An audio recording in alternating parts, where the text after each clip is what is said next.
Le Seigneur soit avec vous. Annonce de l'Évangile de Jésus-Christ selon saint Luc. En ce temps-là, s'adressant aux pharisiens et aux scribes, Jésus disait cette parabole. Si l'un de vous a 100 brebis et qu'il en perd une, n'abandonne-t-il pas les 99 autres dans le désert pour aller chercher celle qui est perdue jusqu'à ce qu'il la retrouve?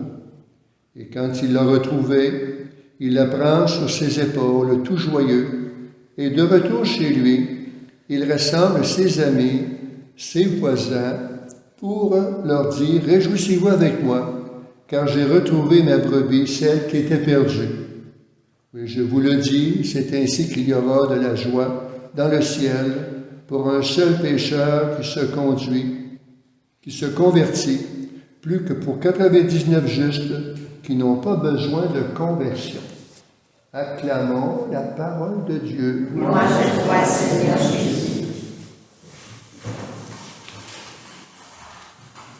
Alors, les textes que nous lisons ce matin, avec le pasteur, le berger, qui s'occupe de tout son troupeau, ce sont des écrivains sacrés qui ont écrit ces textes.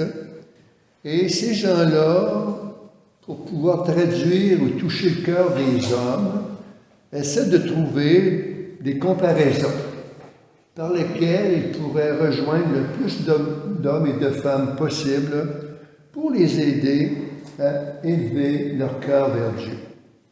C'est ainsi qu'en prenant la comparaison du pasteur ou du berger qui s'occupe de son troupeau, ils veulent ainsi faire voir comment Dieu est proche de toute sa création, de tous ces humains qu'il a créés, et leur faire prendre conscience que Dieu n'est pas toujours au-dessus de notre tête, au-delà des nuages. C'est un Dieu proche de nous, un Dieu qui s'occupe de nous, qui veille sur nous.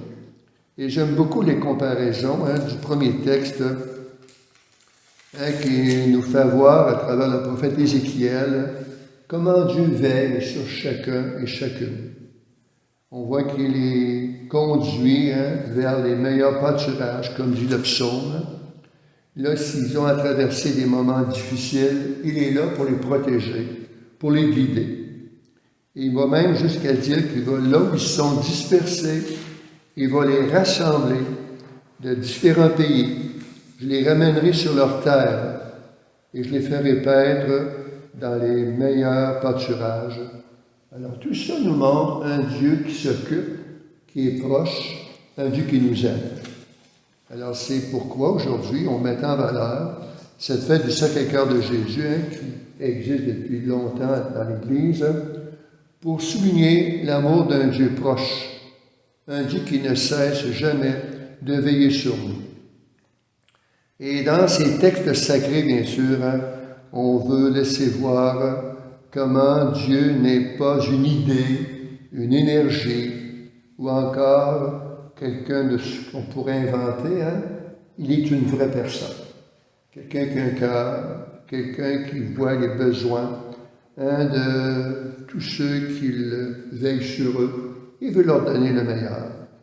Donc, ces comparaisons avec le berger est peut-être la meilleure utilisation, la meilleure comparaison que pouvait faire l'écrivain sacré pour nous faire connaître comment Dieu veille sur nous et comment il nous aime. Donc Jésus est la preuve vivante de cet amour de Dieu. Et quand on voit le deuxième texte de Paul aux Romains, nous faisant voir comment son amour était grand, Jésus, d'accepter de donner sa vie pour nous. Qui donnerait sa vie pour un homme juste? Lui a donné sa vie pour les pécheurs que nous sommes. Tout ça nous met en valeur son amour, son attention et le désir de venir sur terre, non pas pour nous condamner, mais pour nous sauver. Alors je pense qu'aujourd'hui, on est en mesure de rendre grâce à Dieu pour cet amour qu'il nous donne et de prendre conscience que nous avons un Dieu proche qui nous aime tendrement. Amen. Amen.